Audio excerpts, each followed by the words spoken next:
हमें कर्म करना चाहिए, लेकिन फल की चिंता नहीं करनी चाहिए, क्योंकि हम अपनी कर्म फल के बारे में पूर्वानुमान नहीं लगा सकते, क्योंकि फल निश्चित नहीं होता। इसलिए फल की चिंता करना निरर्थक है और उसमें हमें अत्यधिक चिंता और तनाव का सामना करना पड़ता है। श्री कृष्ण स्पष्ट शब्दों में कहते हैं, कर्म करना हमारा कर्तव्य होता है, लेकिन हमें कर्म फल के बंधन से मुक्त होकर कर्म करना चाहिए।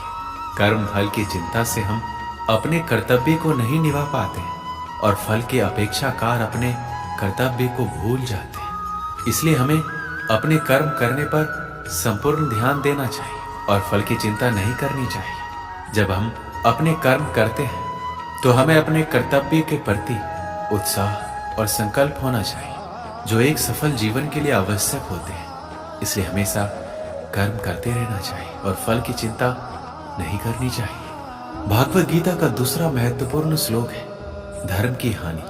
भागवत गीता में श्री कृष्ण कहते हैं, मनुष्य में धर्म और अधर्म दोनों ही प्रवृत्तियां होती है। कभी मनुष्य के अंदर धर्म बढ़ता है और कभी अधर्म।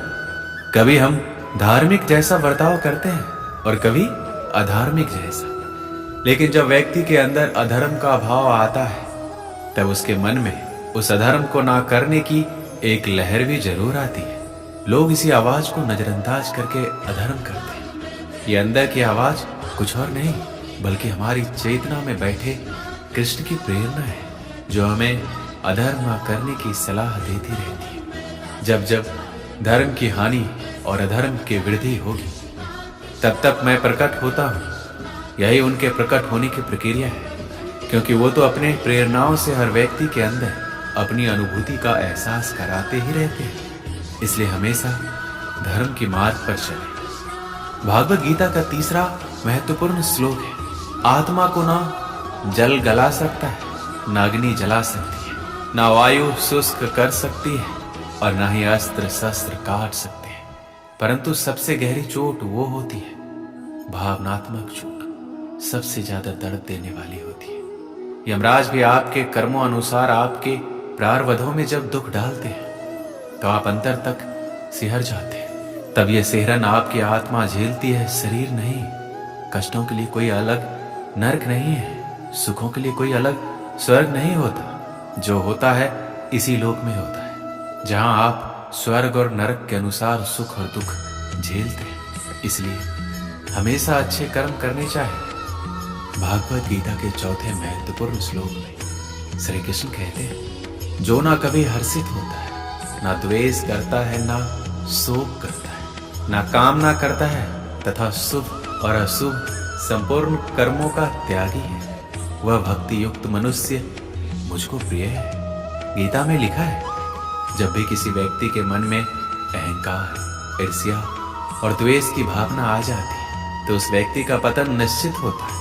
ये सारी बुरी आदतें दीमक की तरह मनुष्य को अंदर से खोखला कर देती है। अगर कोई व्यक्ति आपको दुखी करता है, तो उसे ना तो परेशान कीजिए, ना ही उसके साथ कोई गलत व्यवहार कीजिए। ऐसे लोगों को बस मुस्कुराकर छोड़ देना चाहिए। श्री कृष्ण ने प्रेम को ही जीवन का आधार बताया। वो कहते हैं कि जिस मनुष्य के जीवन में प्रेम है, सिर्फ उसी के जीवन में शांति है, क्योंकि शांति प्रेम में ही निहित है।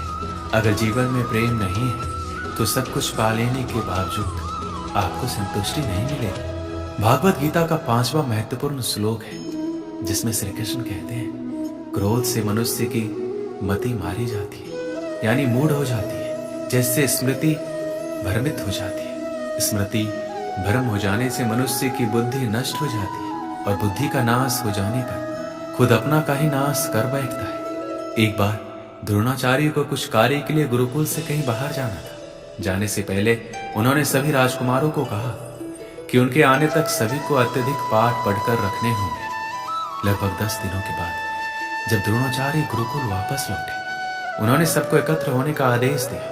फिर बारी बारी से वो सबसे पूछने लगे कि उन्होंने कितने पाठ याद किए। जब युधिष्ठिर की बारी आई तो उन्होंने जवाब दिया, उन्होंने एक ही पाठ याद किया है। ये सुनकर द्रोणाचार्य ही नहीं बल्कि अन्य राजकुमार भी आश्चर्यचकित हो गए। द्रोणाचार्य ने युधिष्ठिर से पूछा कि 10 दिन बहुत ही ज्यादा समय होता है, इस अवधि में क्या युधिष्ठिर ने केवल एक ही पाठ याद किया है? तब युधिष्ठिर ने हाँ में जवाब दिया। तब द्रोणाचार्य को क्रोध आ गया और उन्होंने युधिष्ठिर को एक थप्पड़ मार दिया। लेकिन तब भी युधिष्ठिर ने अपना संयम नहीं खोया। युधिष्ठिर के शांत स्वभाव को देखकर द्रोणाचार्य पिघल गए। उन्होंने युधिष्ठिर से पूछा, ऐसा कौन सा पाठ था जिसे सीखने के लिए युधिष्ठिर को 10 दिन लग गए? तब युधिष्ठिर ने शांत स्वर में कहा, कभी क्रोधित नहीं होना चाहिए। हमारी जिंदगी में ऐसे कई क्षण आते हैं जब परिस्थिति हमारे पक्ष में नहीं होती। उस समय हमें धैर्य और समझ से काम लेना चाहिए। क्रोध एक ऐसी भावना है जो हमें नहीं बल्कि हमारे अहम को आती है। जब परिस्थिति हमारे पक्ष में नहीं होती या गतिविधि हमारे अनुसार नहीं होती, तब अक्सर इंसान गुस्से में होता है तो अपना आपा खो बैठता है और सामने वाले को ऐसे शब्द बोल जाता है जो किसी जहर से कम नहीं लगते। आप में से ऐसे बहुत से लोग होंगे जिसे क्रोध की वजह से बहुत से परेशानियों का सामना करना पड़ा होगा, क्योंकि क्रोध के आवेश में आकर अक्सर इंसान अपने पराये का लिहाज भूल जाता है, जिसके चलते वो सबसे करीबी रिश्ते गवा बैठता है। भागवत गीता का छठा महत्वपूर्ण श्लोक श्री कृष्ण कहते हैं कि विषय वस्तुओं के बारे में सोचते रहने से मनुष्य को उनसे आसक्ति हो जाती है। इससे उनमें कामना यानी इच्छा पैदा होती है और कामनाओं में विघ्न आने से क्रोध की उत्पत्ति होती है। इसलिए कोशिश करें कि विषय शक्ति से दूर रहते हुए कर्म में लीन रहा जाए। दोस्तों, जब भी आपको गुस्सा आए तो कोई काम में लीन हो जाइए, जिससे आपका गुस्सा शांत हो जाएगा और आप क्रोधित नहीं होंगे। भागवत गीता के 7वें महत्वपूर्ण श्लोक में भगवान श्री कृष्ण कहते हैं, एक अच्छा इंसान अपनी अच्छाई द्वारा जो काम करता है वह उसके वातावरण में फैलता रहता है। उसे देखकर आगे भी लोग उसी तरह का कार्य करने की कोशिश करते हैं। कोई भी महान व्यक्ति जो भी कार्य करता है, सामान्य व्यक्ति उसके नक्शे कदम पर चलते हैं और वह अनुकरणीय कृतियों द्वारा जो भी मानक स्थापित करता है उसका अनुसरण पूरी दुनिया करती है। उदाहरण के लिए, आमतौर पर लोगों को हमेशा एक ऐसे नेता की आवश्यकता होती है जो व्यवहार से जनता को सीख दे सके।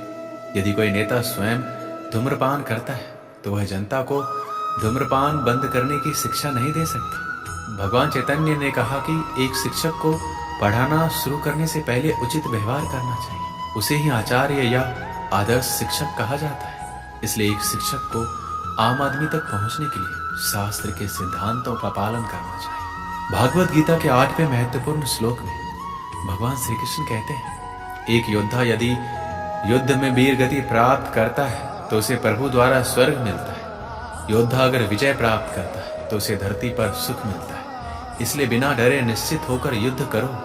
जब तक व्यक्ति के मन में भय रहेगा उसके जीवन में सफलता नहीं रह सकती। इसलिए अपने शत्रु से डरने के बजाय निडर होकर अपना कर्म करते चले जाएं। अगर आप सही हैं और सत्कर्म की राह पर हैं तो आपका दुश्मन खुद ब खुद आपके सामने झुक जाएगा। भागवत गीता के 9वें महत्वपूर्ण श्लोक में भगवान श्री कृष्ण कहते हैं, कोई भी मनुष्य किसी भी काल में थोड़े वक्त के लिए भी कर्म किए बिना नहीं रह सकता, क्योंकि प्रकृति की रचना अनुसार प्रत्येक मनुष्य हर क्षण में कर्म करने के लिए बाध्य होता है। प्रकृति के गुणों द्वारा विवश होकर प्रत्येक व्यक्ति को कर्म करने पड़ते हैं। कर्म किए बिना जीवन रक्षा या शरीर निर्वाह भी नहीं हो सकता। भागवत गीता के 10वें महत्वपूर्ण श्लोक में भगवान श्री कृष्ण कहते हैं, अपने दिमाग की शक्ति से खुद को ऊपर उठाओ, ना कि खुद को नीचे गिराओ, क्योंकि दिमाग आपका मित्र भी बन सकता है और शत्रु भी। जब दिमाग आपका मित्र बन जाता है तो आप बुद्धत्व को प्राप्त होते हो, और जब वह शत्रु बनता है तो आप रावण की तरह अपना जीवन खुद ही नष्ट करने पर आतुर हो जाते हैं। दोस्तों, प्रत्येक को स्वयं ही मार्ग पर चलना होगा। उसे अपनी आंखों से देखना होगा, अपने पैरों से चलना होगा और खुद को खाना खिलाकर अपनी भूख मिटानी होगी। मनुष्य अपने भाग्य का निर्माता स्वयं है, अपने भाग्य का संचालक स्वयं है।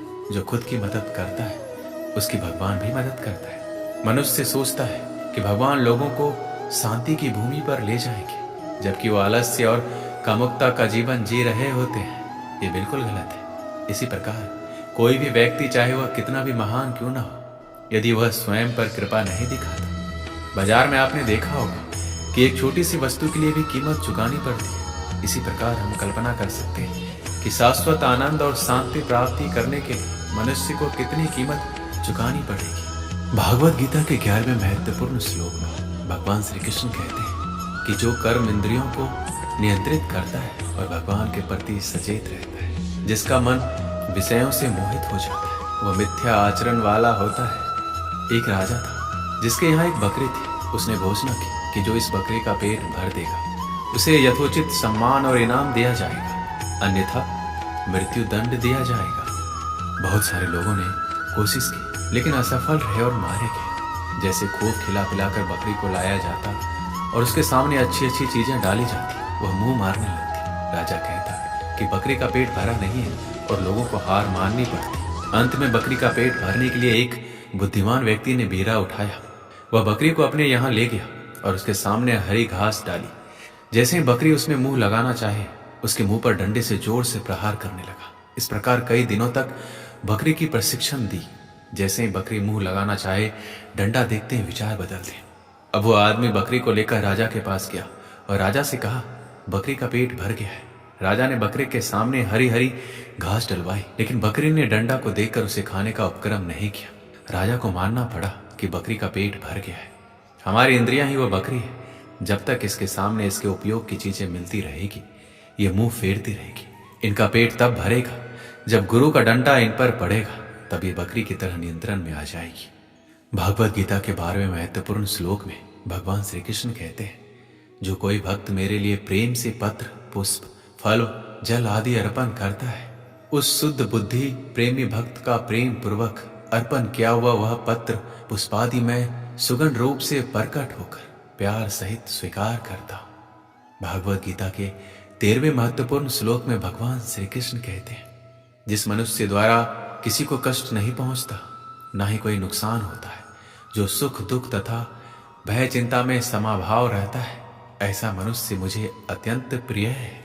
भागवत गीता के 14वें महत्वपूर्ण श्लोक में भगवान श्री कृष्ण कहते हैं, सभी धर्मों को त्याग दो और केवल मेरी शरण में आओ, मैं तुम्हें सभी पापों से मुक्त कर दूंगा। शोक मत करो, ना ही घबराओ। भागवत गीता के 15वें महत्वपूर्ण श्लोक में भगवान श्री कृष्ण अर्जुन को कहते हैं, हे अर्जुन, युद्ध में स्थिर रहो, अपना कर्तव्य निभाओ और सफलता या असफलता के प्रति सभी आसक्तियों को त्याग दो। भगवान श्री कृष्ण अर्जुन को परिणाम की चिंता किए बिना मन की समता के साथ अपने कर्तव्यों को पालन करने की सलाह देते हैं। हमें भी अपने कार्यों पर ध्यान केंद्रित करने और उपस्थित रहने का महत्व जानना चाहिए और असफलता के डर या सफलता की इच्छा से नहीं घबराना चाहिए।